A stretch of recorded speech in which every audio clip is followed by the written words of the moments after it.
All right. Good evening, everybody. I know everyone is ready to get this class over with for tonight, so that y'all can have your 2-day break before we come back.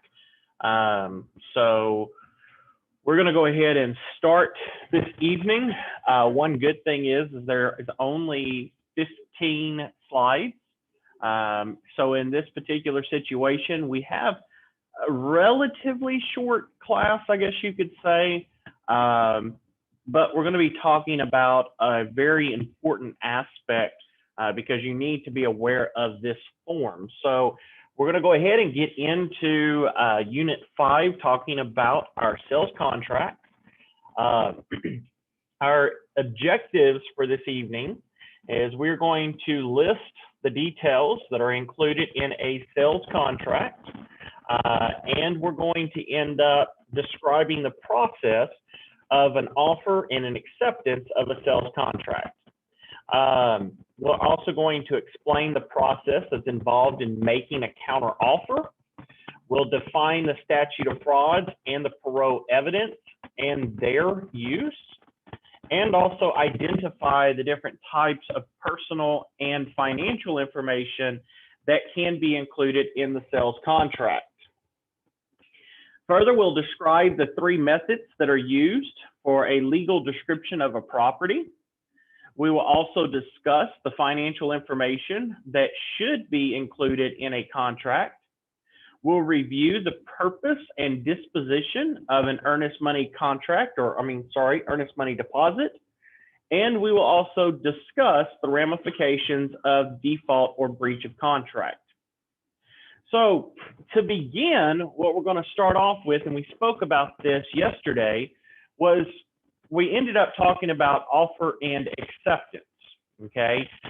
So when we end up, to kind of step back for a moment and put it in more of a terms for everybody to understand, the first process or the first step to get to the process and the acceptance stage is going to be submitting an offer, okay?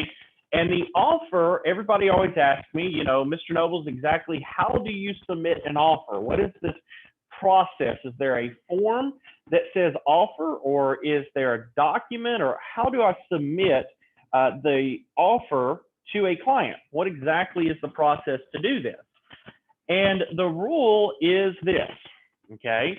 An offer is submitted on the 1 to 4 family residential resale contract, okay? You're actually drafting up the 1 to 4 family residential resale contract, and you're putting the terms in the contract, and you're submitting it, okay? There is no actual form that says offer at the top of it. It basically is an offer is going to end up being you completing the 1 to 4 family and sending it over. Now, here's the key term, okay? And if you recall from yesterday and recall from some of the other classes, your offer must be in what? In writing, correct, Ms. Linda? Your offer must be in writing. It cannot be verbal or text or email. It has to be offered in its approved form. So a lot of times, and you'll even hear me, I make the mistakes, I'm human, okay, where I'll end up, client that I know for a fact is not going to end up getting his offer accepted, and I'll be like, yeah, the house is $300,000 and my client's wanting to offer $200,000. Yeah, I know that ain't going to get accepted. So instead of writing up a formal offer, I text the other agent. I say, Mr. Grossman, my client wants to end up offering $200,000 on your $300,000 listing. Will your client accept it? Okay. Most of the time, if you have good rapport with, say, Mr. Grossman, then what might end up happening in this particular situation is Mr. Grossman may end up saying, yeah, Justin, we're not accepting that, so take that offer somewhere else, okay? But the exact proper response is Mr. Grossman should actually respond back and say, Justin, I cannot discuss that with you until I have a 1 to 4 family residential resale contract. Okay. You're not supposed to end up just texting your information. It's not protected by law. Okay. It has to, in this particular situation, Mr. Grossman has to actually go over and he should ask me for the form, the legal form. Okay. If Mr. Grossman does not ask me for that form and I send an offer and Mr. Grossman texts back and says, my client will accept your offer in text. So I've texted Mr. Grossman 200. He texts back, says, we'll accept it. Do I have a legal contract, Mr. Eugene? No, no. But Mr. Eugene, wait a minute. It's in writing. We put it in text messages. It's not a formal offer. That's correct. Just because it's in quote unquote writing by text, it's not actually in the proper form. Okay. TREC has created a proper form for that. Okay. Now, of course, if Mr. Eugene was a regular person and Mr. Grossman was a regular person, they were seller and buyer, and they've texted back and forth, that may uphold in court because they're not real estate agents. But if in this situation, me as a real estate agent, if Mr. Eugene wants me to submit a contract on his behalf to Mr. Grossman, the other agent, I have a duty to use the forms like we just talked about. Okay. So in that situation is if I'm acting as an agent, I have to end up using the forms that is promulgated by the state. But if Mr. Eugene is a normal person, he's a buyer, Mr. Grossman is a seller, and there's no agent, there might be some binding contract here. That's why it's imperative. I can't emphasize this enough, that you never let your buyer and seller meet. You never let them meet. The only time they should be meeting is at the closing table when they're just signing paperwork. Because what happens is, and this happens a lot, unfortunately, is if you don't go to the inspections or you don't go to the appraisals or you don't go to these things where there are meetings, a lot of times one thing can happen is, say, for example, that Mr. Grossman is representing Mr. Darren and I am representing Mr. Eugene, and I'm so busy that I end up that I have to go and I just can't go to the inspection because I got so much going on. So I tell Mr. Eugene, you just go on to the inspection, okay? And you just go through there and walk around. And Mr. Grossman, he's so busy, and he tells Mr. Darren, hey, Mr. Darren, you go on over and just stay in the house. You don't even leave. No reason to complicate things. You just stay in the house, okay? So Mr. Grossman goes over, and Mr. Grossman and Mr. Nobles, we don't go, but our clients go. Mr. Eugene and Mr. Darren goes, okay? And Mr. Darren goes over and tells Mr. Eugene, are you the buyer of my property? Well, yeah, I am. I'm the buyer of your property. All right, so you're the buyer. Well, yeah, my agent was telling me that you wouldn't offer me $200,000 for the property. My agent told me that, you couldn't afford that. And you're like, well, yeah, I told my agent, he said that, he told me that, you'd work that out and blah, blah, blah, blah. I could have afforded up to 250. I was pre-approved for 250. You see a problem here? Now all of a sudden is Mr. Darren's furious, Mr. Eugene's furious, and Mr. Stephan and Mr. Justin now just got a huge heap of coal coming their way from Mr. Darren and Mr. Eugene, okay? Because Mr. Darren and Mr. Eugene is going to come back to their agents and say, you're lying. And I thought your duty was to me. You lied to me. You didn't tell me the truth. Or that's one method, okay? So you get a nice, huge headache. Mr. Grossman, you want a big headache like that? trying to explain to your client that you're not a liar? No. Okay. I don't want it. I don't want Mr. Eugene going over, coming to me saying, what kind of crap are you pulling, Justin? If you're lying in this, what are you doing in other things? What are you doing here, Justin? So in this situation is I have a duty to make certain that Mr. Eugene is going to be protected. And to do that, my job as an agent is to be there for every inspection, every appraisal, everything that deals with it. That's one thing that agents get lazy with. Can't tell you how many times I see this happen. Agents end up getting lazy. They have a deal going that's $200,000, while they also have another deal that's going for $500,000 or $1 million.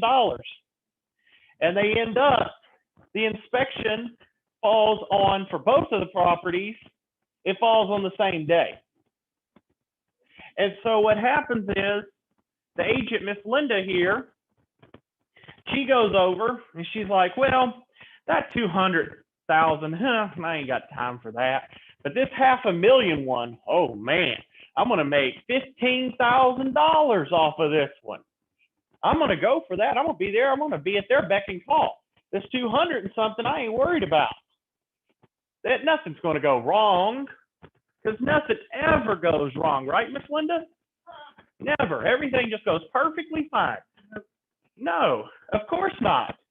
So what ends up happening in this situation is they end up, in that particular situation, they go over, and Miss Linda, of course, as we know, she ends up, she says, you know what, I'm going to go over, and I'm going to have, in this particular situation, Miss Linda says, I'm going to go to the $500,000, and I want to go into this $500,000 one, and I'm going to be good because I'm going to go make my $15,000. That $200,000 one, I ain't too much worried about. It's $200,000. Who gives a crap, right, Miss Linda? $200,000. We ain't got time for that.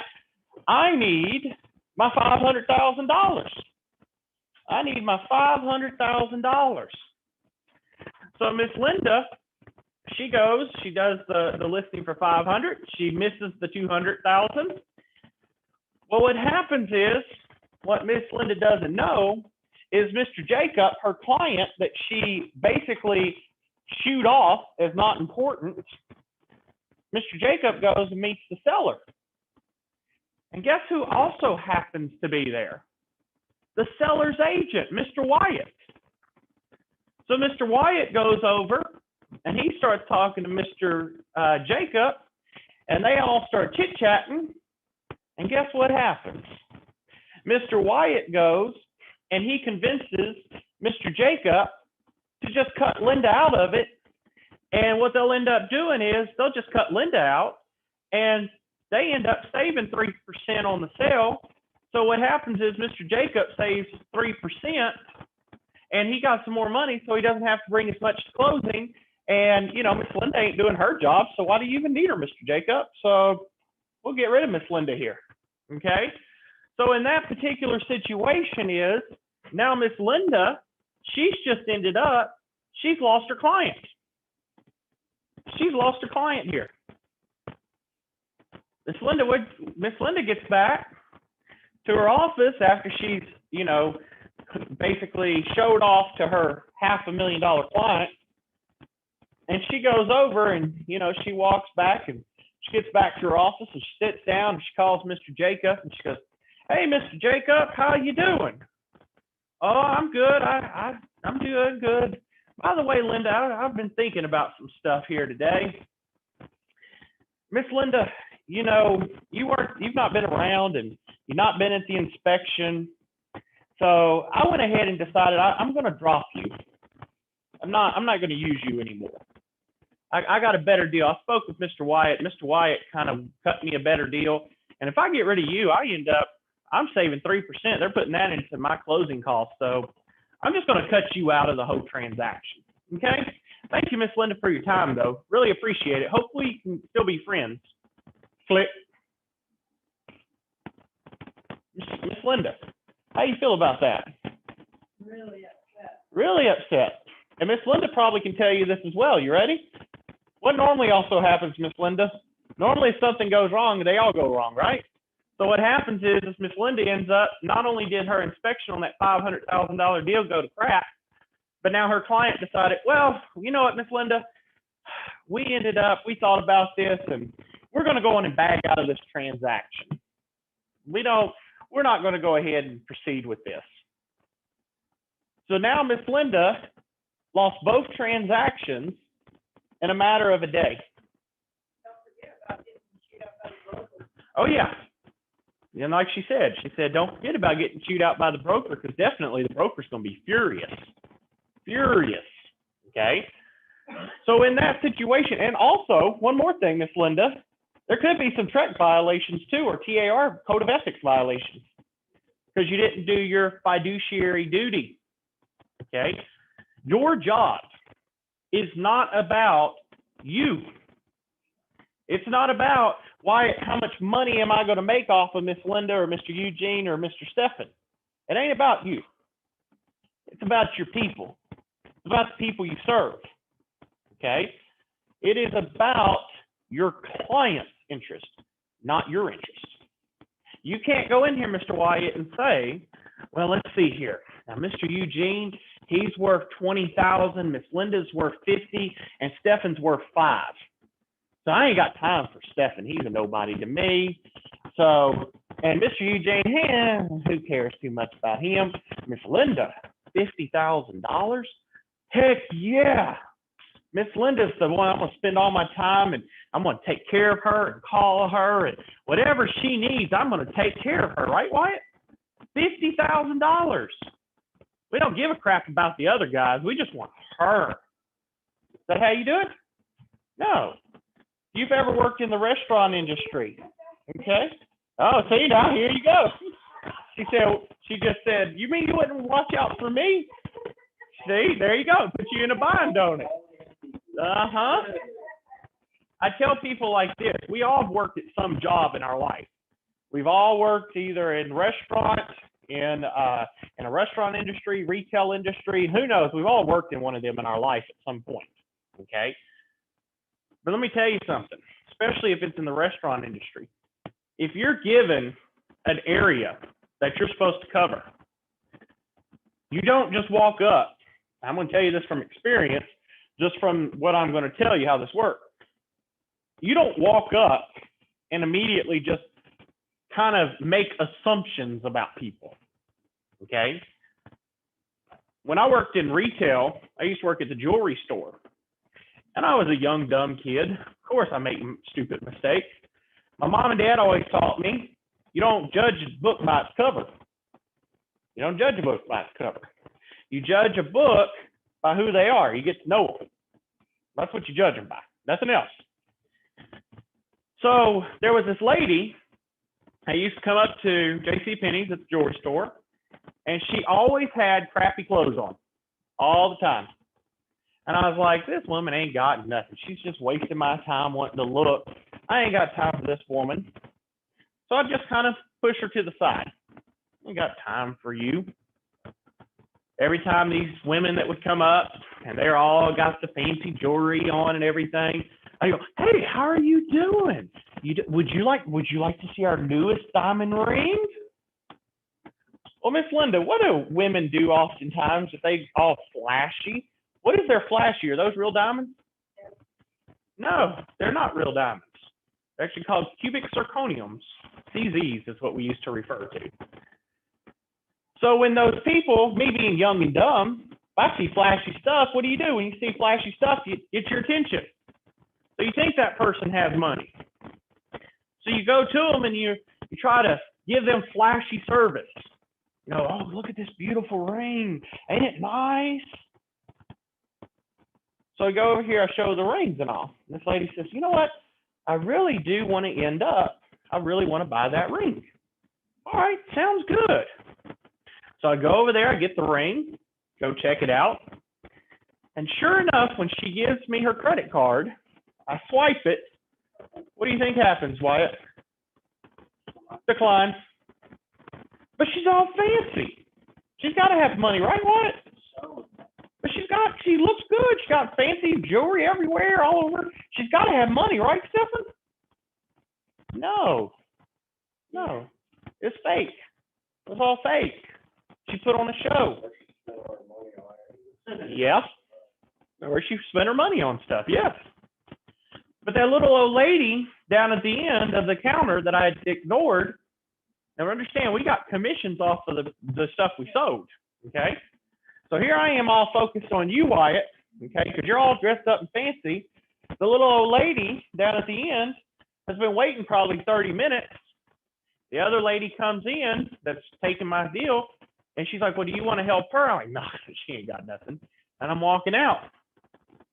Go check out, and I went back to go shop because the men's department was right by there at the time.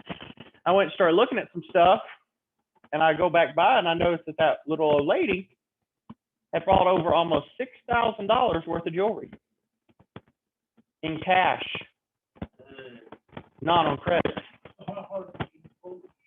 Yeah, I remember coming home furious that night. I was upset. How can Paula, who used to work there, how can she end up getting the money and I didn't? How's this little old lady got money? The reason I bring that up, you may be like, what does that have to do with offer and acceptance? What's that have to do with real estate? Well, here's the reason why. Stefan and I can tell you, in real estate, people love to be what we call looky-loos. They love to look.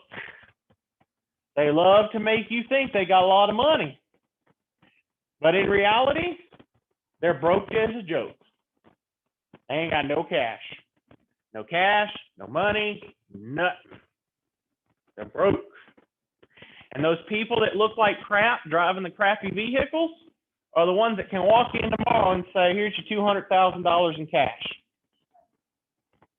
Okay? So I'm telling you, in this situation, you do not judge a book by its cover. You do not simply think, why, going back to the situation, well, Miss Linda is all fancy and looks nice and drives a nice car. She's got tons of money and she's looking at $1 million property.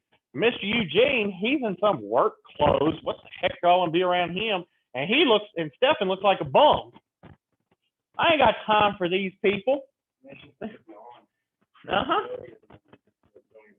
Yeah. There's a guy that Mr. Grossman just brought up, the old place that I used to end up renting from. You go to his places, his buildings, they look like crap. They're not taken care of. His car is old. It's a 1980s Jaguar, beat up. Nothing fancy. You see the guy, you'd be like, that guy's broke. He ain't got no money.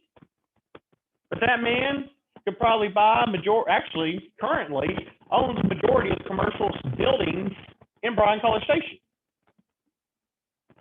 But you don't ever see him with anything fancy. You won't see him with the new truck. You won't see him with a new car. You won't see him with any of that because to him, I don't need it. It's a want, not a need. That car still gets me from point A to point B. Why do I need anything else? What's the point? I ain't trying to be flashy. I like being able to do what? Come to my office, do my own thing, play around, enjoy my life. I don't want to work for somebody. Yes, Miss Linda. Eugene and I had this happen when we first got married. Had you and our daughter, and one of the.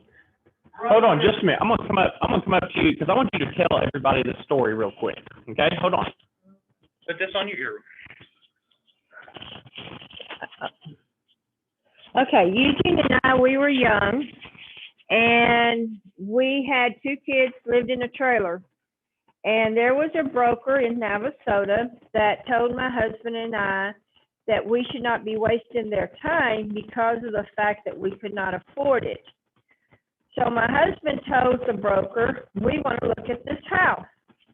So we went ahead and we fell in love with this house, and we started going through the process. And the broker told my husband and I, y'all are wasting our time.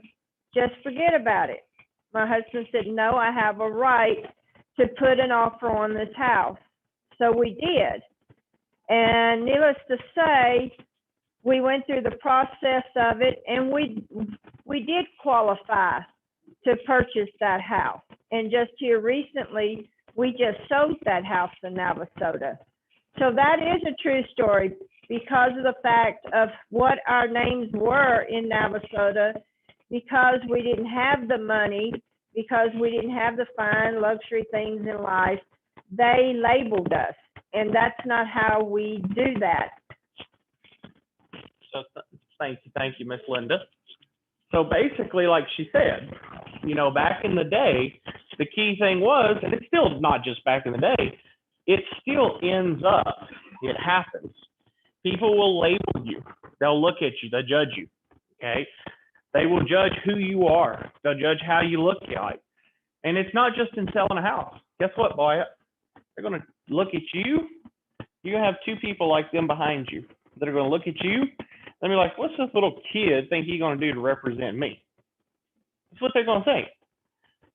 How you dress, how you act, that's what's going to determine your success. Yeah, I've had people that were 18 years old, sold 3 houses like that in 3 months. They were 18, they did it. But the one thing is this, they dress the part. If you prove it and you prove yourself, you can do nice. But here's the thing. You have to not judge your clients. You do need to put stipulations on when I'm going to go show properties, because I guarantee all of you, I'm not going to go out and show properties. I'm not. I've done my time. I don't end up, if Mr. Grossman was to call me today and say, hey, I saw 10 houses on Zillow, and I want you to end up, help me get or go look at all these houses, my first question to Mr. Grossman is this, and it's not being rude. I ask this if you're a cheap person or an extremely rich person. My question is, Mr. Grossman, where's your pre-approval letter? And if Mr. Grossman says, I don't have one, then my next question is, Mr. Grossman, can I end up, do you mind? Can I help you get located or connected with a local lender? And if Mr. Grossman says, you know what, Justin, to be real honest with you, I don't have time for that right now. I just want to go look. What should that trigger you, Miss Linda, is if he says that? Serious. They're not serious. He's a looky-loo. If he really and honestly wants to go find a house, he's going to get pre-approved. He's going to go out there and get pre-approved. If he wants to just waste my time, he's not going to do it. He's not. Okay? Now, other thing that I'm going to come back to, it's back up here where we're talking about offer and acceptance. Okay? When you submit an offer, you're going to complete, like I said, the 1 to 4 family residential resale contract. You're going to go in and you're going to fill it out. Now, the question I get every single time I have a new agent is this, every single time. Well, what do I fill in for the stuff I don't know? Well, guess what? You put something in there. You fill it in with something because it's an offer. It's an offer. It's kind of like this. I go over and I tell all of you, hey, let's all go to eat. And y'all say, as always, I'll go. Well, where do you want to go? That's like me going, oh, crud, they asked me, where do I want to go? I'm going to ask all of y'all, where do y'all want to go? What happens when you do that? Do that with your girlfriend or your boyfriend? Nothing. No decisions are made. Somebody's got to throw something out there, right? Somebody's got to throw it out there and say something. So in this particular situation, what you do is you fill it out. You send it out there. What happens, Mr. Grossman, when you send it out? They can say what? They can say yes, no, or maybe, right? Yes, no, maybe.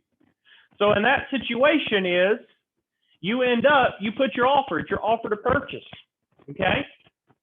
Now, Miss Linda, if Mr. Eugene's listing his house for $300,000 and Mr. Wyatt comes to you and he wants to buy Mr. Eugene's house for $200,000, what do you tell Mr. Wyatt? Do you just tell him, no, can't do that? You don't do that? You mean you don't just go up and say, you lost your freaking mind. What you been drinking over there? No. What do you do, Miss Linda? have to make it, you have to fill out the paperwork. I can't think of the word. You have a duty, Right. you have a fiduciary duty to still send the paperwork.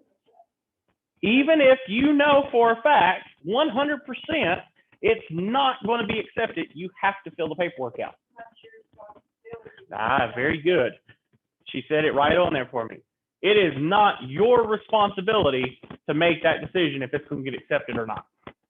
That's where you're inserting Linda in this hypothetical into the mix. And do you care what Linda says? No, yes, she's your agent. You're telling her what to do. She needs to do it. If she doesn't do it, what do?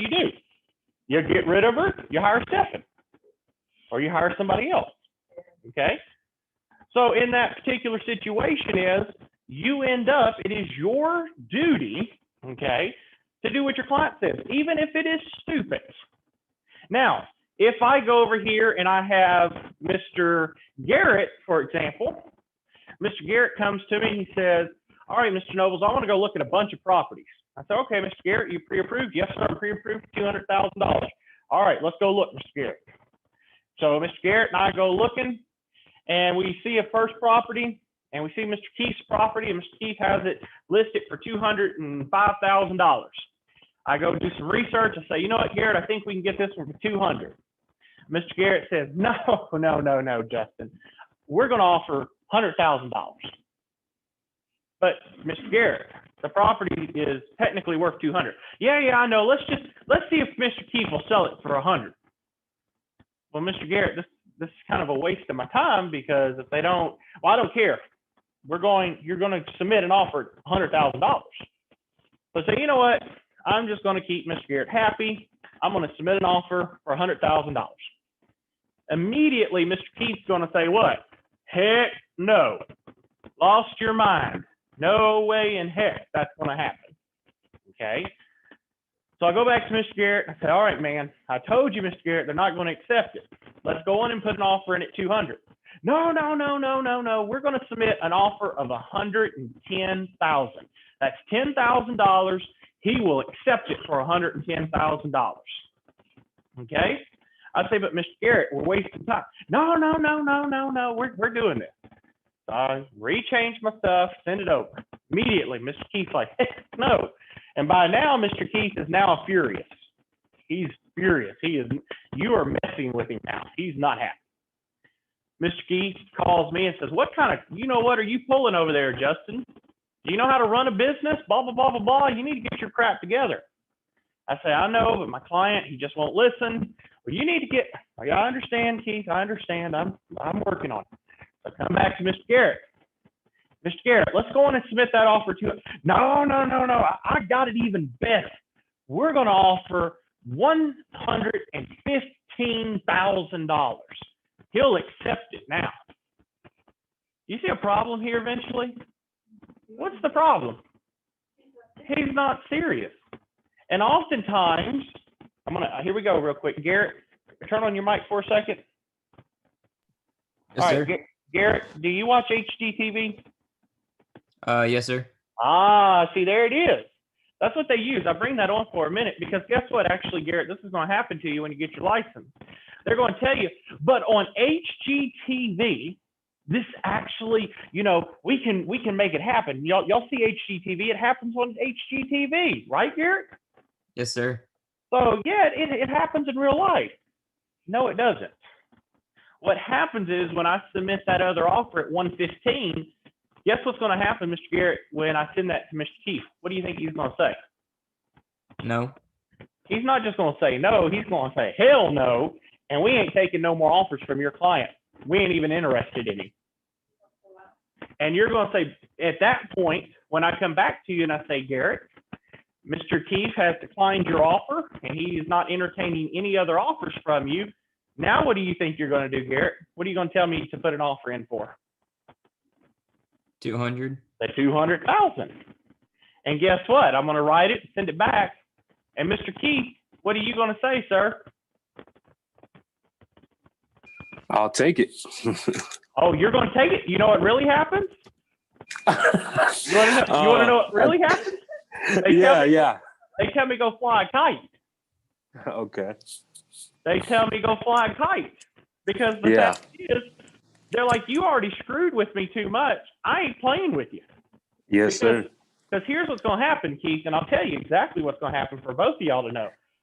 So if he's already that nitpicky, what's he going to do when it comes to inspecting your home, Keith? He's going to do the exact same thing. Exactly.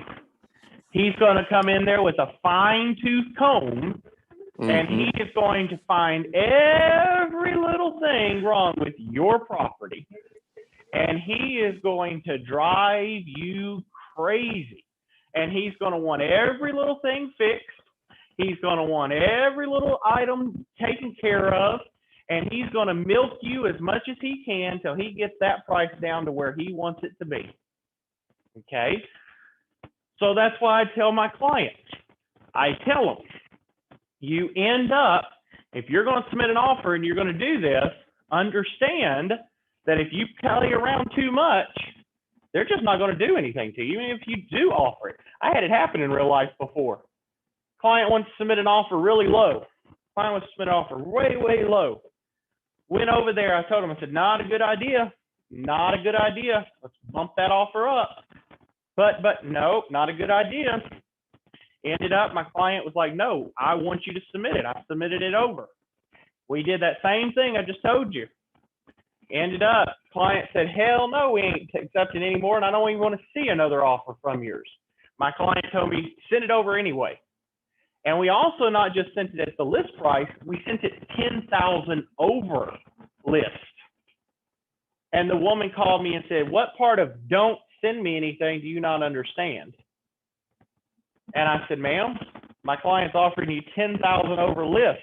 That's a steal. She says, my client is sick and tired of your client and is not accepting any offers from your client. Thank you and good day.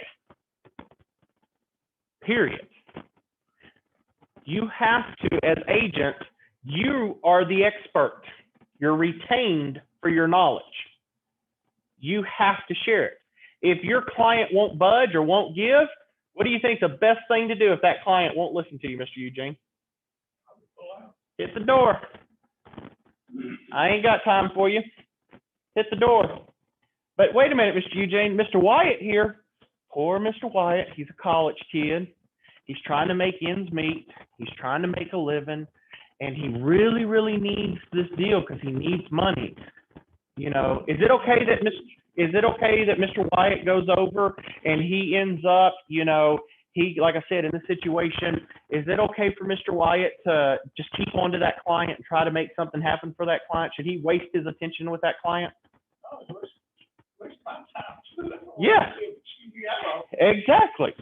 We don't waste our time with clients that aren't serious. It's just like in a relationship. If you go dating somebody, how many of you, if you know for a fact that the person's not going to be your wife or your husband, let's go to you for a minute, Wyatt. If you know for a fact that the girl you're dating, you know for a fact she ain't going to be the one. She's just you're wasting your time with her. And you're buying her gifts and spending your money and all on somebody that you know that ain't going nowhere. You going to stay in that relationship long? Why not?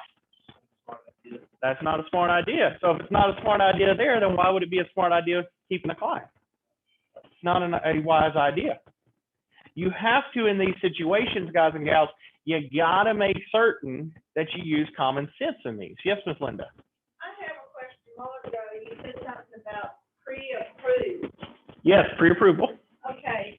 How does that, I mean, I don't understand. So pre-approval is where you end up, before you even get to this process here, before you even get to this slide, and we're actually going to start rolling the ball now, okay? Before you even get there, that's showing on your screen. Pre-approval is the process here. You tell your client, if they are a buyer, that they need to go down to a lender. And of course, you always want to have 3 lenders on hand that you know. And you want to send them to your lender, and you want them to end up getting a letter from the lender saying that they are pre-approved for X amount of dollars. Reason being, okay, is the fact of the matter is Mr. Let's say Mr. Stephan here. He ends up, he's got no debt. He brings in, let's say, $250,000 a year, and he wants to buy a $1 million property. Okay. Mr. Steffen thinks, well, 4 times 250 a year is $1 million. I'll pay off my debts in 4 years. My mortgage will be paid in full. Okay. So he wants to just go take Wyatt to go look at $1 million properties. And he tells Wyatt, well, Wyatt, think about this, man. In 4 years, I make $250 a year, and in 4 years, I have $1 million, and I pay off it. That's how it works. So I'm approved for $1 million property. Is that how it works, Steph? I mean, Wyatt? No. Your question back to Mr. Steffen is, so are you going to starve to death? Are you going to not go anywhere? You know, how are you going to do this? Yeah. Yeah, is your mommy and daddy paying for you that I don't know about? You know, you have to tell them, yes, in 4 years you make $250, but you still got debts that you got to pay. You still have bills that are there. They're always going to be there. So, Mr. Grossman, how in the heck are you going to pay these bills? You're not. So in that situation, what happens is the best thing to do is you send that person off to a lender, and you let the lender run their numbers. The lender is going to be the one that sits down and says, so Mr. Grossman, is there anybody else that is around that's paying your bills? Well, no. So you have to pay all your bills. Yes. Do you currently live somewhere? Well, yeah, I'm renting an apartment. Okay, well, how much is that, sir? Well, it's $1,000 a month. Okay, well, there's $1,000. Well, do you eat? Well, yeah, I eat. Well, how much do you eat? Well, I spend about $500 a month in eating. Okay. Well, do you have a car? Well, of course I have a car. Do you have a car payment? Yes, I do. Do you see what I'm doing here? You let the lender, Mr. Wyatt, do that. Not you. Let the lender do that. Because what's going to happen is that $250,000, by the time it's all said and done, what's happened to his $250,000? Majority of it's gone, and he only has $40,000 left over to buy a house a year. So now his $1 million house that he's buying, he's only approved for $500,000. Could you imagine, Wyatt, if you went and showed him 50 houses that were at $1 million? He only gets $500,000. How much time did you waste there, Mr. Wyatt? A lot of time. Guys and gals, when I first started in real estate, I was that dumb. My broker did not teach me really in that situation, did not go into depth, did not teach me the importance of always getting pre-approved and all. I went and showed one lady almost 50 houses in a matter of a month and a half. Showed her every single house you could probably think of in Bryan College Station. I showed her. Okay. But I'm going to tell you something. I finally, after that point, and by the way, let me go on and play it out. By the way, show the woman those 50 houses. I went out of town for a meeting and came back, and she ended up went and signed with a builder, and I didn't get one penny, not one penny for that entire thing, for all that work. So what I tell you is you do not in any shape or form, do you go over and do you end up, do you show houses unless they're pre-approved? That's the first step. Next step, once you've found the house, you submit a 1 to 4 family contract. You fill it out as much as you can, and you submit it on in there. And so in that situation, you go through and you submit the offer. And once you submit it, so here we go, we're going to play this on out. So I'm submitting an offer. Mr. Eugene, you are going to end up being you're going to be the seller. I'm representing the buyer's agent. And so what I'm going to end up doing is I'm actually going to go over here. Let's see if it will pop up on y'all's screen. I am actually going to end up, when Mr. Eugene, you want to submit an offer at $250,000, I am going to complete this form right here, okay? So in this particular situation, this form that you see on the screen here, this is the form that you're actually going to complete. And we're going to go through part of this form tonight. The first thing that you're going to do is you're going to fill in as much of this form as you can. All right. There is approximately, I believe, 9 or 10 pages on this form right now. Every year it seems to get longer, okay? So we go through and we complete this form. Now, you're going to tell me, but Mr. Nobles, I don't know what to fill in for exclusions. I don't know what to fill in for the address, the legal description. Well, if you don't actually know, what do? Fill in as much as you can. The things you don't know, leave it blank. Submit it over. For example, in D, exclusions.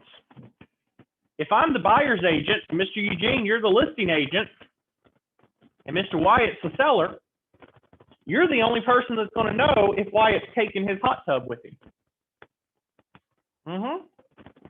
You're the only one right here. I don't know. Buyer's agent. I'm representing Mr. Grossman. So in this situation, when I fill this form out, if you didn't put on the MLS, tell her to take hot tub, I don't know. Someone put NA in that blank because I don't know. When I send it over, Mr. Wyatt goes over and we submit it to you. You're going to show it to Mr. Wyatt, and that's going to trigger Mr. Wyatt to say, hey, what about my hot tub? Where does it say I get to take my hot tub? That's where you put it at right here in D. But do you see how in that situation, I didn't know because I didn't do it. Now here's the worst part. You ready? This is something that's extremely important. 99% of the time, what happens, guys and gals, is this. Mr. Eugene is so busy with so many listings that Mr. Eugene forgets to fill in these blanks. And if Mr. Wyatt just assumes, well, Mr. Eugene's an expert, he knows what he's doing, I'm not going to say nothing. I'm just signing it. I'm relying on Mr. Eugene. Guess what? When it comes to the sale of Mr. Grossman, the only reason for buying the property is for that hot tub, and it's not listed here in D. Guess what, Mr. Grossman, what happens with that hot tub? It gets to stay with you. You get to keep it because Mr. Wyatt did not put in D that it's excluded from the sale. Now what happens, Mr. Eugene? Now that Mr. Wyatt loses his hot tub, what happens? He's going to be furious. And guess who just happened to got a brand new hot tub from your realtor with your commission? That gentleman right there gets to buy you a brand new one because he did not do his job, Mr. Wyatt. Ain't that nice? And guess who just lost all of his commission for a hot tub? And guess what broker's coming after him for their commission because they're still owed a commission on that sale. See a problem? Okay. So in this situation, it is imperative that you watch what's in this contract. I tell people this all the time, and guys and gals, you quote me on this. If you're working a full-time job, let's say Mr. Keith, let's say he's working a full-time job, and he's got a full-time job and he's doing real estate part-time. Mr. Keith is in a very stressful time right now. His business, let's say December and January is his most stressful time with work. And Mr. Keith ends up, he's doing real estate and he's representing a seller, and he ends up, he's just throwing things in a contract together and he sends it on over. You don't even read it, follow directions or nothing. Okay? Well, in this situation, guess what? Mr. Keith missed some things in the contract. Guess what happens? He ends up, it gets all the way to closing. They find all the issues after closing. Guess what? There's errors or there's omissions in the contract. They turn around and they sue Mr. Keith for 3 times actual damages. Mr. Keith may have walked away with $5,000 commission, but because of his errors, he's just cost himself $20,000. He lost 15. So it is extremely important that there's always a minimum of 2 eyes. And I'm going to tell you guys this very important, okay? While majority of you are most likely going to come on with me, there will be at some point that you may think, you know what? I'm going to go over and I'm going to join one of them 100-0 brokers. I get to keep 100% of my commission. Well, guess what? If you keep 100% of your commission, what also do you think you get to keep? 100% of your liability. So Mr. Keith goes and he wants to keep 100% of his commission because he's trying to be cheap in this situation. And he goes to a 100-0 firm. There is nobody watching his mistake. They sue him. He made $5,000, but May got sued for 20. He loses 15. And he's going to say, well, I'm going to go after my broker. Well, unfortunately, when you sign with those firms like that, the more independent, that there's only one broker and maybe one or two agents, they don't have the support. They don't have the training. Okay? So it's imperative when you're doing these types of things that you are with a firm that you can end up that's going to be there to help you. It's going to help guide you through this stuff. Yeah, it may be nice to get that extra 5, 10, 20%, whatever it is. It may be nice. Of course, we all want that. But like my broker always says, from an aspect, basically me as a broker, we're the ones that basically get the bad end of all deals. Okay? Because from a client's perspective, if I'm representing a seller or a buyer, something goes wrong, who are they suing? Me. They're not suing the agent, they're suing me. And if the agent gets sued or something goes wrong with the agent, who do they come after? The broker. I'm the one that gets screwed all the time. But think about this. Mr. White over here, say, for example, he wants to switch firms to go to a 100-0 broker. Okay? Well, what Mr. White doesn't know is they create an LLC that has no money in it. So when you get sued, they sue in some LLC that has no money in it. There's nobody to help you. You're still the one that's caught up a creek without a paddle. This is where it comes into these situations.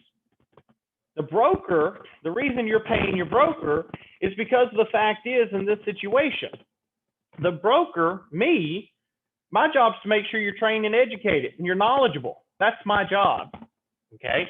That's what I end up doing is I make certain that you know what you're doing, that you're aware of what you're doing, okay?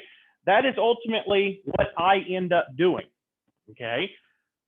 Yes, 10, 20%, I tell people all the time is, 10, 20% may sound like a lot of money, but in reality, I've had people before that have left my firm, went to another firm, and ended up, they go to another firm with not as much training or as much expertise or not even able to see their broker, and they end up, they get sued and lose tons and tons of money, and then want to come back and say, whoa, whoa, whoa, okay, Justin, I'm ready to come back now. I'm ready to join back on with you. No, it's not how that works, okay? You're paying when you are with the firm. As the client, they're paying commission. That's basically insurance. They're paying insurance on the sale. Something goes wrong, they can come sue the broker. The agent is paying basically insurance in their commission in regards to the fact is something goes wrong, the broker actually is there to stand up and be there for them. Okay? Guys and gals, I can tell you from experience over my years of doing this kind of stuff, there has been situations, guys and gals, where brokers, even the big name brokers, I'm talking big name brokers, when something goes south, guess what they immediately do? Oh, what? You screwed something up? You're terminated. They leave you high and dry. You're terminated. They file a lawsuit against me. He wasn't following directions, so I terminated him. So it's all on him. Seen it happen many times. Okay. So again, you need to be aware of these things. These are very important little sidebars that I'm giving to you. So again, once an offer is submitted, if I submit it over to Mr. Keith and I say, Mr. Keith, here's my offer. Mr. Keith comes back and he says, nope, I'm changing. You said 200, I'll do 250. He's countered my offer. Mr. Keith has countered my offer. Because he's countered my offer, what happens is, my question now for everybody, well, actually, Mr. Keith, I'm going to ask you, if you countered my offer and I come back and I tell you, yeah, no, I'm not going to accept your counter, Mr. Keith, can you go back and accept my original offer?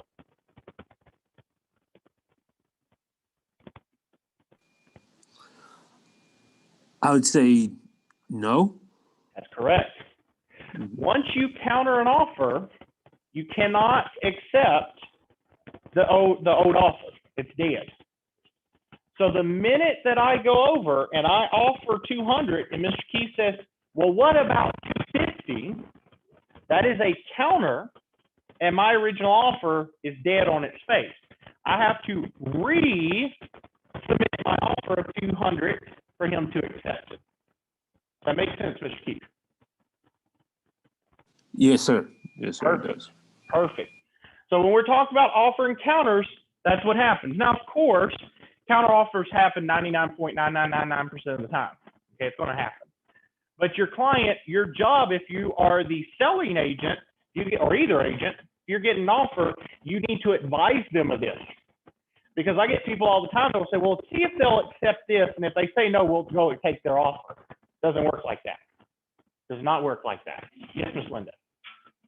Okay, if you have a client Yes. that tells you that, you know. So I have a client that says what I just said, And you know what the max that they will go, can you tell them what's the most that they will go? Depends on a lot of agency things, and I'm not going to answer that question. Okay. Curious. That's a question that we need to talk about in agency, because if I go through that, we'll spend the rest of this class going through that. So good question, but we'll hold off until agencies. Okay? All right. In regards to acceptance, now, of course, we all know what acceptance is. I've submitted my contract. Mr. Keith countered me. I finally say, you know what, I'll accept 250. So now we have an offer and an acceptance. Okay? Now, pursuant to the statute of frauds, like we said, sales contracts must be in writing to be enforceable, though. And when I'm talking about in writing, text don't count. Email don't count. Has to be on the form. Now, here's a very key point right here in the middle. Very important. The pro evidence rule. Okay? The pro evidence rule does not mean that you just got out of prison. All right? The parole evidence rule states that that oral agreements, promises, and inducements made by the parties prior to entering into a written contract may not be used in court to dispute or contradict some written provisions expressed in a contract. So, if, for example, Mr. Garrett goes and he wrote up a contract, but he's got a text message that counters a portion of the contract, guess what? Mr. Garrett cannot submit that to court because it's a parole evidence rule violation. You cannot use oral or other written forms that are not promulgated to counter. So a court would throw it out. It's no longer valid. Okay? Now, you can submit, however, what's called a letter of intent. And this occurs more at the commercial level, not so much in residential, but in the commercial level. Okay? A letter of intent is where you're basically saying, Miss Linda, I would like to purchase your property for $250. Would you be willing to review this? Would you be willing to consider it? A letter of intent, though, does not have contractual weight, though. It's just a, would you be interested? Yeah, maybe. Okay, well, then I'll submit an offer. In real estate, it's a waste of your time to submit a letter of intent unless they ask for it. It's just easier to submit an offer. Call it a day. Submit an offer. Okay? Now, this is something everybody needs to know. Equitable title. I love this one. There's a lot of people don't understand this. And I want to go ahead and, while I'm here, Mr. Eugene, question for you. When do you get title to property? When do you get title to property? When do you get title to, when you pay for it, right? That's what everybody thinks. Wrong. Wrong. Okay? There's different types of title. There is equitable title and there's legal title. You're right if I was asking you legal title, but you're wrong on equitable title. Equitable title happens here. It's during the time between the contract acceptance and the closing, the buyer has equitable title. So what happens in this particular situation, Mr. Eugene, is when you go over and you sign a contract and it is accepted, say you're buying Mr. Jacobs' property from him, Mr. Jacob, if he signs your contract, Mr. Jacob at that point relinquishes his equitable interest in the property to you. What this means is because you have equitable title, Mr. Jacob has now granted you the right to come onto the property to do inspections, appraisals, and anything else you need to do your due diligence in order to purchase the property. So you have a right to go on that property while you're in contract, and Mr. Jacob cannot stop you from doing that. Now, of course, it is polite if Mr. Jacob's living on the property. It'd be polite for you to tell him that you're coming to do inspections and all, but it is not his duty, nor your duty. It's just respect, okay? So that's what equitable title is. Your client, when they're exercising their option period, their inspections and all, they are exercising their equitable title, not legal ownership, okay? Now, the document that we use, like I said, is the 1-to-4 family, and it creates the conditions for the closing. You actually read through it, and you will be required to read through it in the next class. When we start the next class in January, you will be required. You'll probably be so tired of that contract, you're never going to want to see it again, okay? But you're going to use it because the fact is you use it on a daily basis. But it creates the conditions for closing. It also is called an offer to purchase, a contract for sale, or a purchase and sale agreement. So, Mr. Wyatt, real quick. Actually, no, I'm going to pick on Mr. Garrett. Mr. Garrett, got a question for you. Yes, sir. Looking at this right here that's on your screen, we have how many names just in bullet 2 for the 1-to-4 family? 4. 3. Oh, yeah, I see. You have offer to purchase, contract for sale, and purchase and sell. So there's 3, right? Then, if you look at bullet number 3, the very last few words says 1-to-4 family residential contract, right? Yes, sir. So in that situation, now you have 4, right? There's 4 there. But they can also sometimes use the word contract just by itself. So when you take your test, how many words can they use to trick you when it comes to a contract when they're asking about an offer? How many words can they end up technically using? 5. 6, because you forgot the word offer. Oh, yeah.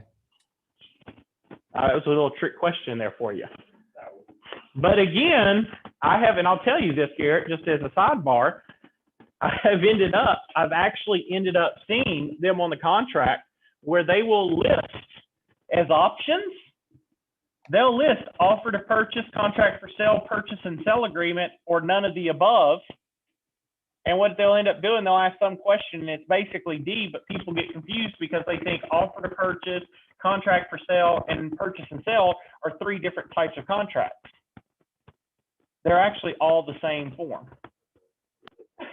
Do you see how confusing that can be, Mr. Garrett? Yes, sir. So in that situation, it's very important that you be able to differentiate between these, because they will trick you on the test, okay? So I'm just kind of getting everybody together here that they will trick you, and you will see some of them when we do our final exam. You'll see some of these terms pop up, okay? Not doing it to be mean. I'm doing it because I'm preparing you for your test, because they're going to hit you with these. Very good job, by the way, Garrett. Thank you. All right. So now the next thing that we need to talk about is we're going to talk about when exactly does an offer actually become a contract. Now, Mr. Jacob, are you there tonight?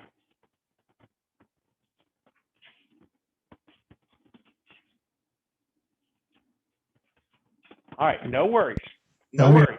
Oh, there you go. Okay, Mr. Jacob, do you remember what we talked about in regards to OR and EE last night? Kind of. All right, so OR means doing, okay, and EE means receiving, all right? So in this particular situation, let's look at the first one, offeror versus offeree, okay?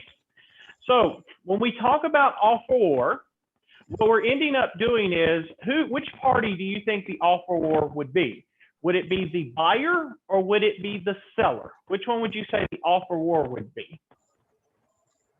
The buyer The buyer. And can I ask why you say that? is doing the offer. He's doing the offer. He's actually the one that's submitting it. So with it being the buyer, then who's the offeree, Mr. Jacob?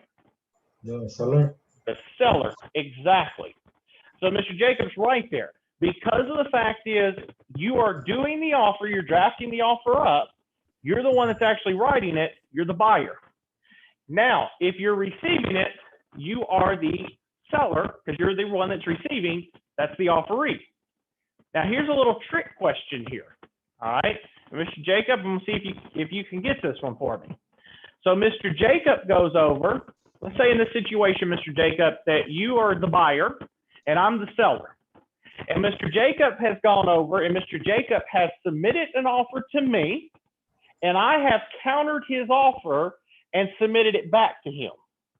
Now, Mr. Jacob, the question for you is this. What am I now when I counter you? Do you know what that would be? Now you are the doer, I guess. I am the counter offeror now, and you're the counter offeree. Does that make sense for everybody? Because I know that kind of gets confusing for some. Mr. Jacob's getting it. But in that situation here, when you counter, you can end up, you switch. Now, here's the thing that gets even more crazier. You ready? So let's say that, let's play this out here. Mr. Jacob, first I submit Mr. Jacob an offer. So I submit Mr. Jacob an offer. So I'm the offeror. Mr. Jacob's the offeree. Mr. Jacob now counters, sends it back, making him the counter offeror, me the counter offeree. But now, Mr. Wyatt, question for you. What if I now counter and submit back over to Mr. Jacob? What am I?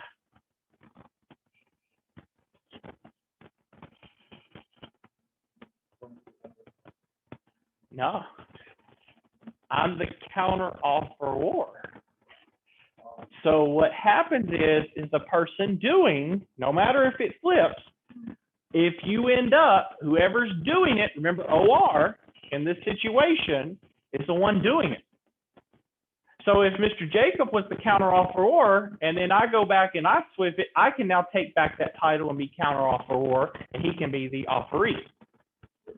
You just got to read the contract because they will give you an example where it'll say, Tom offers Jane blah, blah, blah. Jane counters and does this and Tom counters and blah, blah, blah, blah, blah. What at the last point, what is Tom? Well, you got to go back and forth until you figure out which one he is. Do you see how that works? Exactly. It always changes. So you've got to be able to know those differences there because it will throw you on the test. You can't just think that Mr. Jacob was the one that submitted me an offer, so Mr. Jacob's always going to say offeror and counter offeror. No, it can change. Do you see how this works? So you have to be aware of that. Now, an offer becomes, well, that's not right. Whoever types that, offer becomes when the last party, okay, I see what it's saying. Offer becomes when the last party has signed. It's going to become a contract is what it's saying. So that if you want to put the little hyphen in there and put the word becomes contract when the last party has signed and the other party has been notified, okay? So the offer is going to become a contract once the last person has signed. But, Miss Linda, what's the last word say there? No.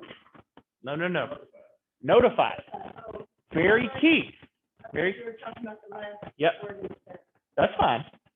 So, hypothetical here. You ready? Okay. So Darren ends up submits an offer to you, Miss Linda. And he wrote it so well that you accept it. So you sign it and you set it on your desk and you say, all right, my house is under contract. I'm going to go celebrate with my husband and children. Are you under contract? You have to send it back to them, get their signature.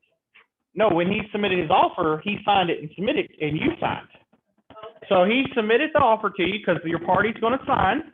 So he submits the offer to you, and he signed and you signed and you put it on your desk, and now you're going out to party because your house is under contract, right? But he signed and you signed. What? You mean Darren does not have telepathic memory or being able to talk to her telepathically? You sure? I swore that clients, especially Darren, could end up telepathically understand what you're saying. He might be smart, but he ain't that smart. So he's smart, but he ain't that smart. That's right. Okay. Well, that's right, Mr. Eugene, you're correct. How is the party going to know if that person signed if you haven't told them? Do you see the problem here? Oh goodness, Mr. Darren just messaged here. Let's see what he has to say here. Hold on here. He's pretty slick though. He's pretty slick. Okay. But in this situation, y'all, is primarily here is that no, it wouldn't work. Okay, it would not work because the fact is how do you expect your client to know if you haven't told him? They don't know. Okay, so on the test they will, and Mr. Grossman can tell you, they will throw that one on there. They will say that the seller has signed and has filled in the execution date, so the contract is now valid. Nope, it is not, because it has not been notified. Now I'm going to throw something else to you. Ready? Because again, everybody tells me I should be able to write the test for the licensing because I come up with so many good hypotheticals, but I've seen enough of them. Okay. So Wyatt, I'm going to play one with you. Ready? All right, Mr. Wyatt. So you submitted me an offer, and I went over and I liked your offer. I signed your offer, executed it, folded it up, put it in an envelope, and went and dropped it in the mailbox. And I go celebrate because, heck, I've just got my house. My house is under contract. Is it executed? Is it executed first? Yeah. Have you been notified? No. I put it in the mailbox. But I put it in the mailbox. So Mr. Wyatt says no. Miss Linda, do you agree with Mr. Wyatt? Okay, Miss Linda agrees. Mr. Eugene? Okay, Mr. Grossman, do you agree with him? Okay, so everybody in this classroom agrees. Mr. Keith, do you agree with him? Yes. Okay, that it's not considered notified. All right, and Mr. Garrett, do you agree? Yes, sir. And Mr. Jacob, do you agree? Yes. All right, so I've got everybody agreeing. Mr. Darren, do you agree? Type in on the chat for me. Do you agree with them that it's not considered notified?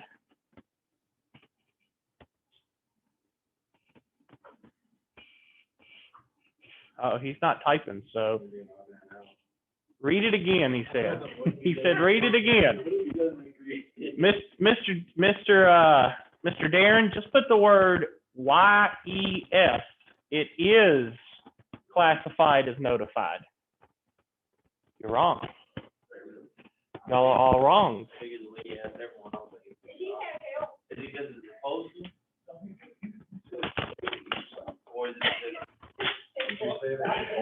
So here's the thing. This is what everybody thinks. It's in the mail, but he hasn't been notified. Well, here's the thing. In the United States, we have a thing called the mailbox rule. You all, everybody, including myself, all of us, we get our mail at our mailbox. We have told the United States Postal Service that they are our agent to deliver our mail to us by putting a box or a mailbox on your house.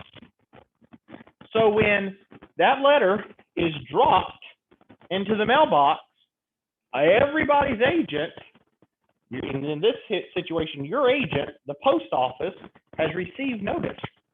And if they're an agent of you, they have received your notice on your behalf, and therefore you are classified as being notified. Yes, Miss Linda. But what if my mail does not end up getting to me? Is that your question? Doesn't matter. That's the still thing. What if it doesn't get to me? What if this? What does not matter? Of course you would want to tell them, but remember, we're dealing with people that are writing tests. They're going to think of the most craziest thing to do to end up tricking you. The answer is yes. By me putting it in the mailbox, you are notified pursuant to the mailbox rule. I built it after he went to them to ask them questions. I even sent it to you. I was like, calm down.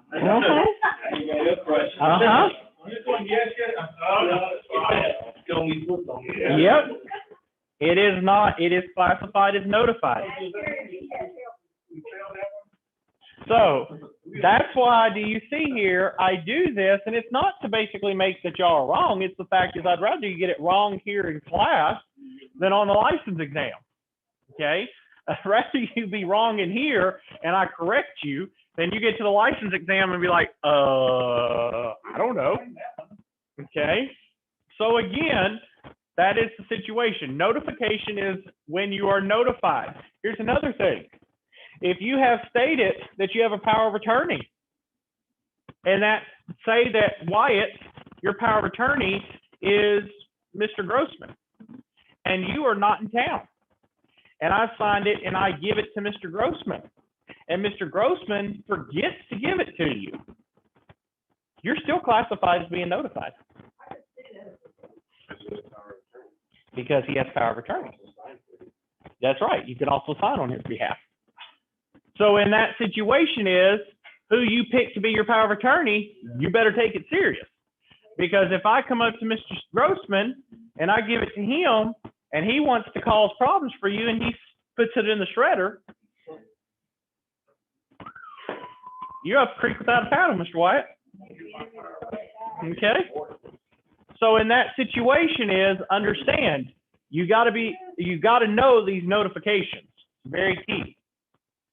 Now, oral notification of written acceptance is classified as adequate, but still can be challenged in court. Okay? So and this happens a lot, okay? Mr. Eugene, Mr. Grossman writes you a contract, you sign it, you call Mr. Grossman, say, hey, Mr. Grossman, I signed the contract, and I put it in the mail, okay? That is adequate, okay? And if you dropped it in the mail, you're stuck to it. You're bound because of the mailbox rule. But if you said, hey, Mr. Grossman, I got the offer and I signed it and I'll get it over to you as soon as I can. Well, the thing is, it still technically has not fully been notified to Mr. Grossman.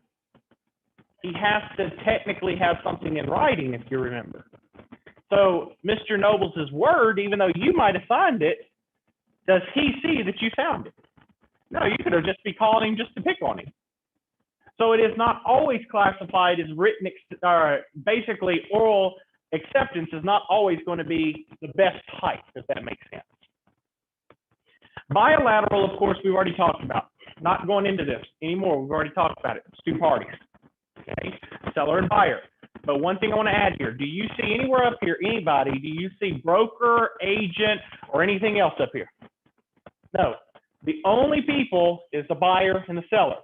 You never, never, never, never, never, never, never, never, can you tell I'm trying to put an emphasis here? Sign a contract on behalf of your client, ever. You don't do that. That's not your job. The purpose, of course, this is your bilateral statement, and they will ask you this. What's the bilateral statement? Say this to yourself. I want to hear every one of you say it.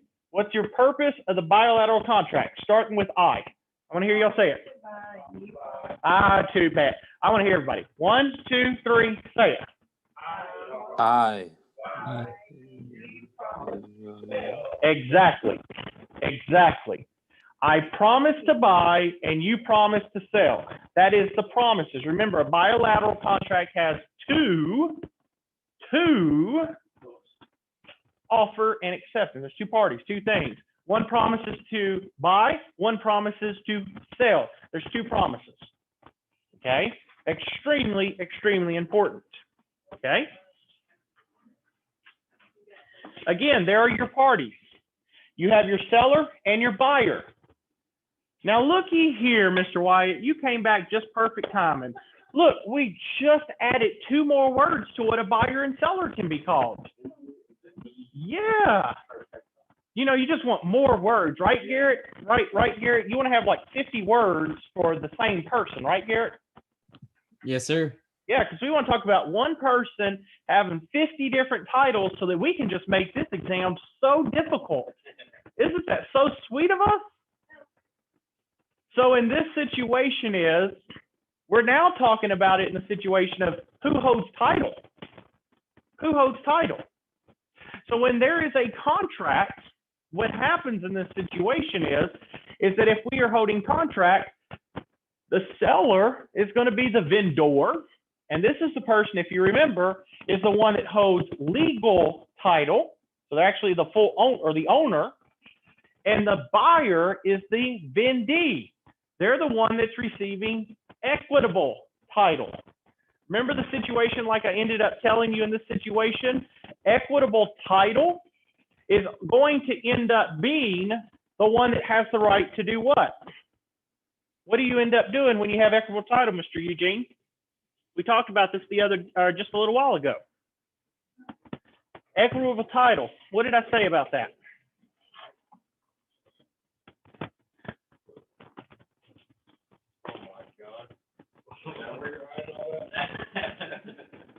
So equitable title in this situation, okay, is that with equitable title, it's the right to do what? Inspections, Mr. Eugene, do you remember that? Okay. So like I said earlier, Mr. Jacob, he holds legal title. So Mr. Jacob has legal title in this particular situation. So he owns it. He's the seller. But he's giving you equitable title, so you're an equitable owner, so you can do your inspections. Does that make sense? So in that situation, those are going to be your splits. Now, in regards to the essential elements. Now, these are the things that must be in that 1 to 4 family that we talked about. These are very important, okay?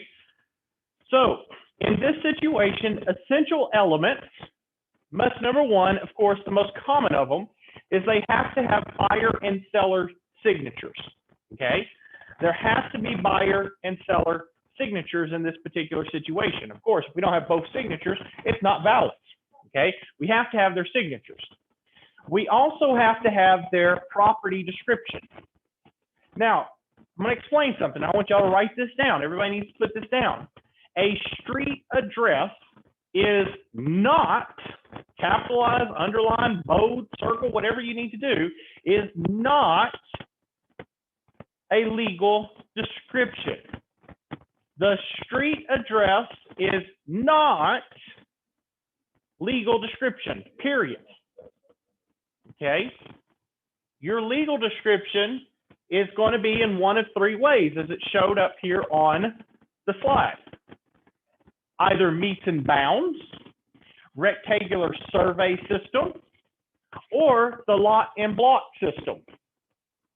Those are going to end up being your 3 methods, okay?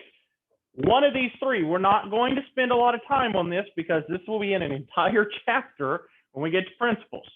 But these are your 3 types of legal description. They also, of course, have to have the price and the terms. We need to know how much exactly is Mr. Eugene buying Mr. Jacob's property for. We need to make certain that Mr. Eugene is actually purchasing his property at a fair price, and we need to know the terms. These are the essential elements that must end up being in that particular situation. Now, they may include 1 or more contingency clauses. So there is some situations, like Mr. Grossman currently is working on, where a person currently has a house that they need to sell in order for them to end up purchasing another home. That's a contingency, okay? So when you have to include one or more contingency clauses stating that the buyer will not be responsible for completing the purchase under certain circumstances. So if, for example, one of the most commonly used basically contingencies is the financing contingency. We want to make certain that the financing is actually going to end up in this situation, that it's actually going to, they're going to be able to get the money to purchase the house, okay? Very key in this situation. We also are going to look at things that are going to include the term time is of the essence. I want you to underline, highlight, whatever you're doing, you need to know those words. Time of the essence. Extremely important. It basically means you don't get to play around. You have no time. You get your crap done, okay? You do not get, like you were in high school or in college, where, oh, I'll be tardy or procrastinate and do it at the last minute. Sorry, you missed the deadline, you're SOL, okay? You have to end up completing the tasks that are given, period. Okay. Financing information. Again, it will be addressed in the contract. The purchase price, how the purchaser is going to pay for the property, and the conditions of the financing must be included. Okay, there is no option on this. It must be included. The earnest money deposit, we often refer to as the EMD. It's going to be evidence of the buyer's intention to carry out the terms of the contract. It also will be the amount agreed upon by the parties, and the concern for brokers is commingling. So we're going to talk about this for a second is I want to go through this one at this point. Okay. Number one, the most important thing, the first part, no big deal. That's just statements in there. Nothing, no red flag there. The second bullet, most important. Okay. So let's see here. Who do I want to pick on? Let's pick on Mr. Grossman. I'm going to pick on Mr. Grossman here. All right. Mr. Grossman, when you raise your hand, you know I'm going to call on you. So Mr. Grossman, question for you. So you ended up, you're wanting to buy Mr. Wyatt's property here. Okay. And Mr. Grossman, you want to purchase it. So I draft up a contract, submit it to Mr. Wyatt. And in the contract, it says that you'll deposit to Mr. Wyatt a $3,000 earnest money deposit. Okay. Well, what you don't know is my car broke down and it's my only source of transportation. I'm a poor college guy, just starting, don't have much money. And I tell you, it's just, you know, how you want to pay? And you say, I'm going to pay by cash. I say, all right, you know, I'll pick it up from you. So I get it. But I know I pick it up from you by Wednesday, and I know Friday I have a closing, and I'm going to make $3,000. So I take your $3,000 and I go get my car fixed so I can make it to the closing so I can end up getting everything taken care of, okay? And then once Friday comes, I'll go and deposit the $3,000 for Mr. Wyatt so that I can end up in this particular situation. You know, I can go over here and pay his earnest money because, you know, I need the money to get my car fixed because otherwise, I mean, I'm not gonna be able to get to the closing. Then how am I going to go and, you know, make money? And, you know, I got my kids and, you know, I got my dogs and, you know, and then I haven't eaten in days and it's, you know, it's tough for poor guy. So that's okay, right? I know it's illegal because you're placing clients' funds, business funds. Wait. You said it's illegal because I'm placing client funds with my own funds? Wait. But I'm hurting. Mr. Stephan. But Mr. Stephan, I'm hurting here.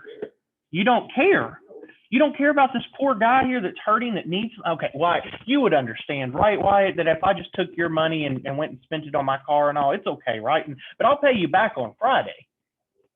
You're going to be with Stefan on this.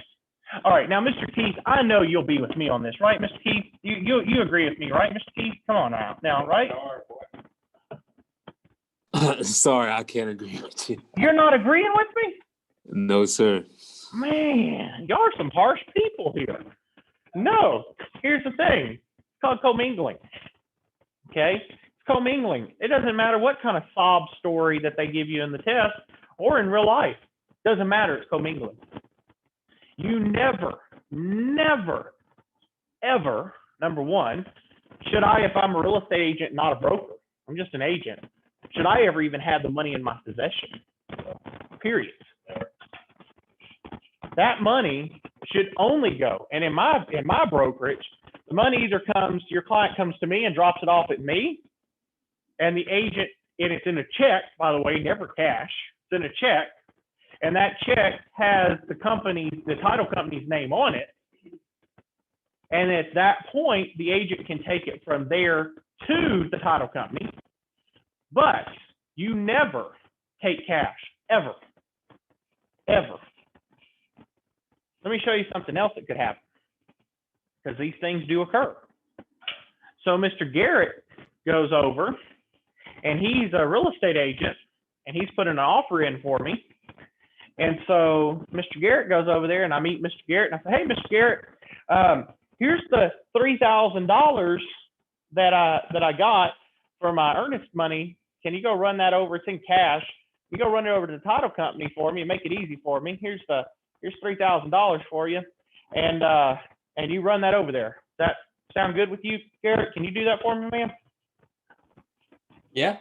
You'll do it for me? That's a sweet guy, isn't he? Real nice guy. You go take the money. He's going to run it over there for me. He's going to get to the title company, gets up there. He gives it to him, says, you know, being a nice guy, he comes up to you, Mr. Grossman. He says, here's the earnest money for Mr. Nobles. Okay, my client, here's his money. So they go over there and they start counting it out, because it's in hundreds, counting it out. Mr. Garrett, you're missing $500. Well, I literally, he gave me the deal and I came straight here. Well, there's $500 missing. Now, what's Mr. Garrett going to do? You're going to call me, right, Mr. Garrett? He's going to call me and he's going to tell me, Mr. Nobles, where's the other $500? What do you think I'm going to say, Wyatt? I'm crooked. I'm going to say, what are you talking about, Garrett? Garrett, I gave you $3,000.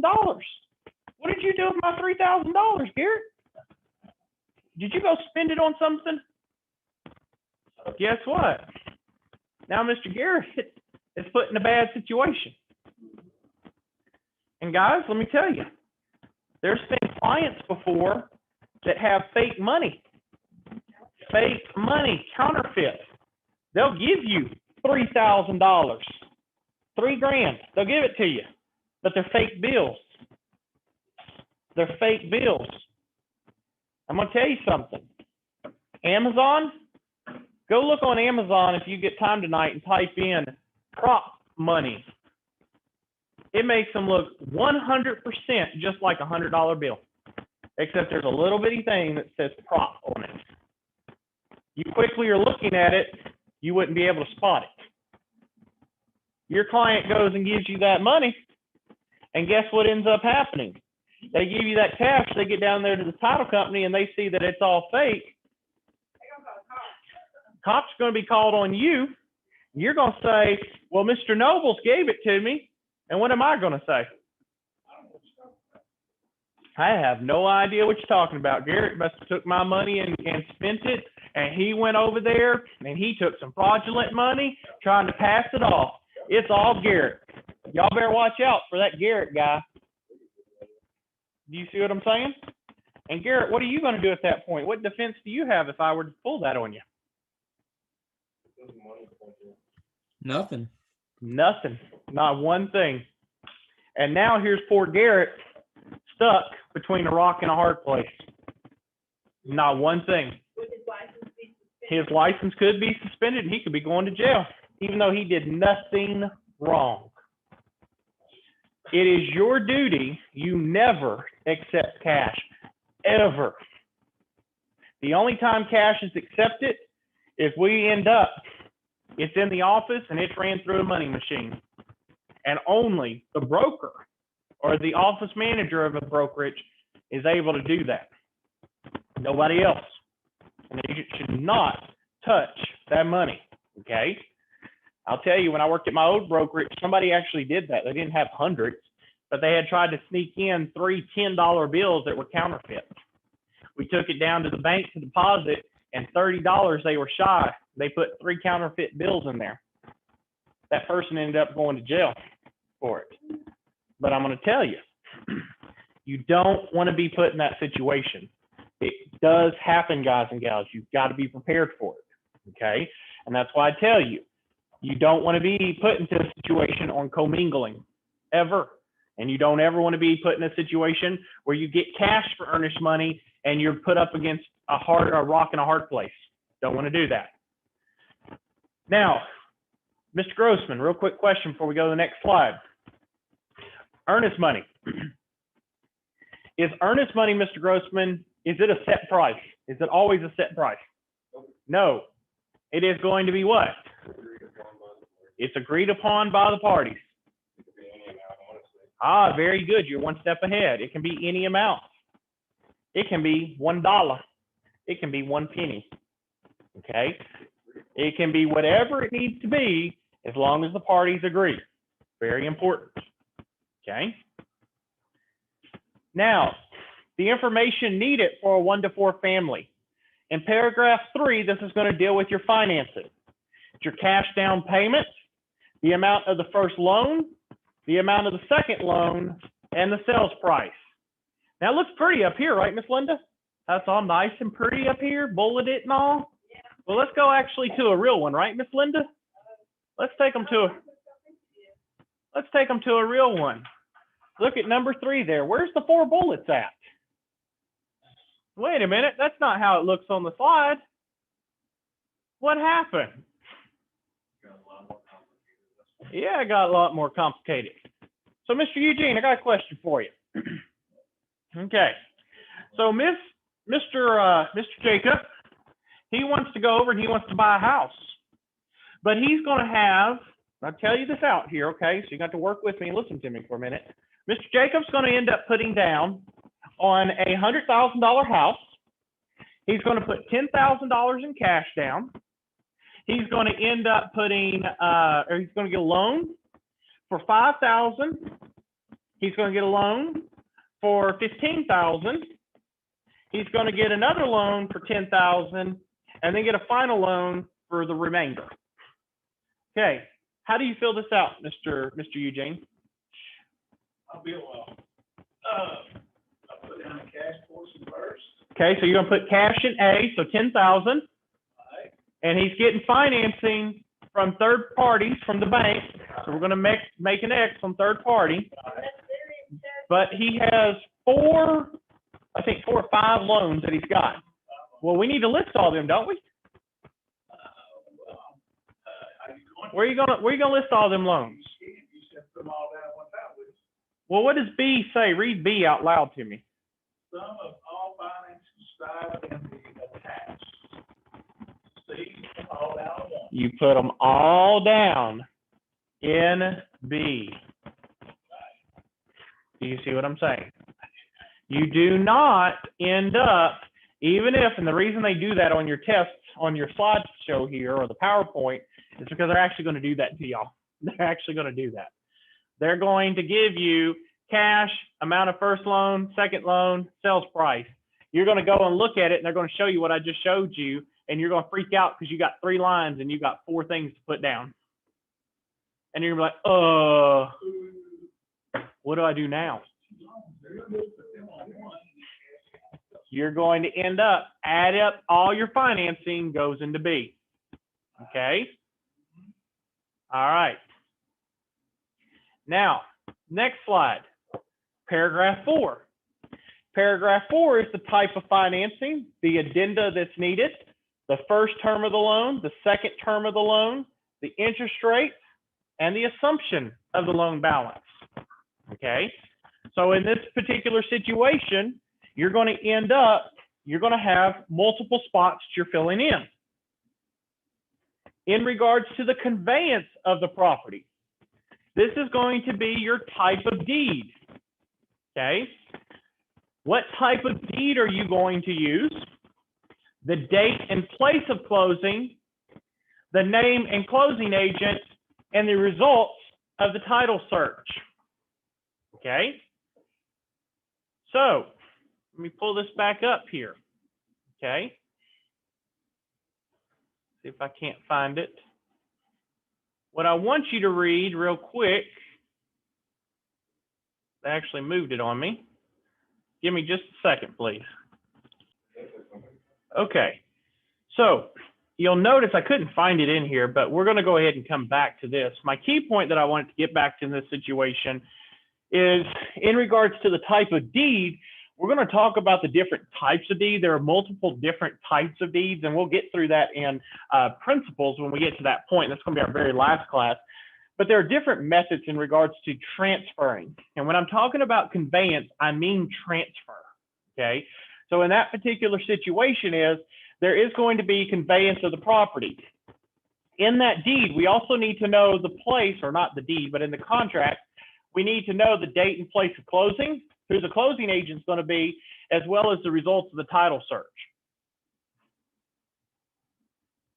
Again, in this particular situation, okay, we're going to talk about default and breach of contract, okay? So in this particular situation, there are going to end up being certain things for default and breach of contract, okay? One of the first ones, of course, is going to be for rescission, okay? They can rescind the contract if they want to. Now, if the parties do not agree to rescind, there's two of these things that we're going to talk about real quick. There is what's called suit for damages, okay? And there's also called suit for specific performance. Now, suit for damages in this particular situation is this. With suit for damages, if, for example, say that Mr. Grossman ends up in a particular situation that I'm supposed to be buying his property. Okay, I'm supposed to be purchasing Mr. Grossman's property. And Mr. Grossman ends up, I told him, I said, Mr. Grossman, I want to purchase your property. And we all agree, we signed the paperwork that I'm going to move in December 31st. Okay, that's my plan. I'm moving in December 31st. Well, Mr. Grossman applies for a loan, all right, and gets him a new car. And when he goes and gets himself a new car, he comes home, show off his new car to his buddies, and guess what? He rams it through his garage door. Okay? And the sad thing is, y'all have had this happen before. So Mr. Grossman goes and he does that. Okay? He rams it into the garage door, and we can't end up getting the sale done until the beginning of the next year. So now closing got moved. I'm in a bad situation. I have no place to go. So I incur expenses because of Mr. Grossman's negligence. I have been damaged.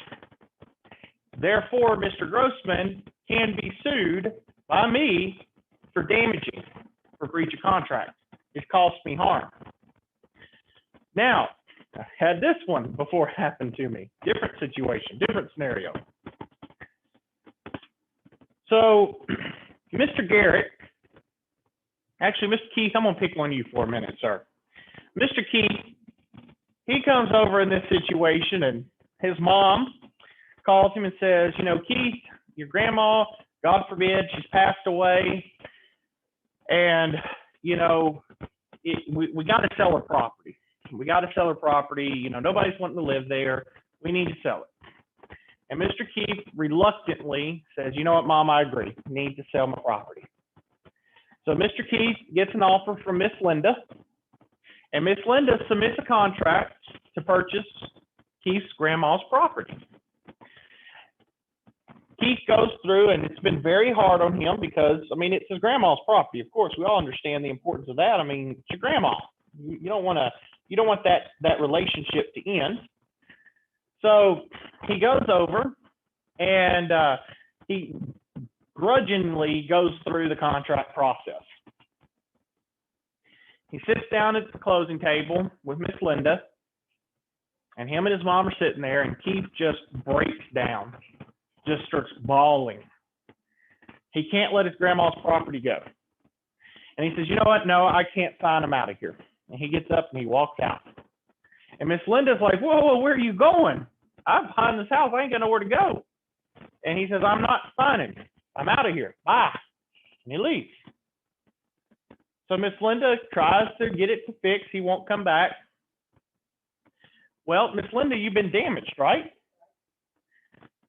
But Miss Linda, you don't have no place to go, and you can't find any other house but this house for your price point that you got. This is the only house. Do you want to sue him just to get some money out of him, which is only going to pay for damages that you've incurred, or do you want the house? You want the house. So Miss Linda is not going to sue for damages. She's going to sue for what they call specific performance. She has a specific thing that she wants Keith to perform, and that's to sign the paperwork.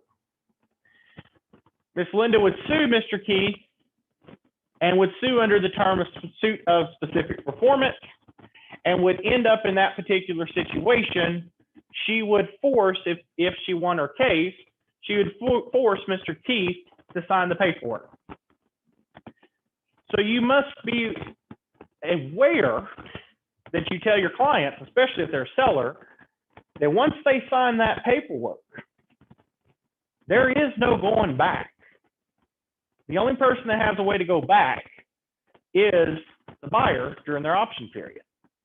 The contract is written in the favor of the buyer, not the seller. The moment you sign that contract, it's done, unless the buyer bags out.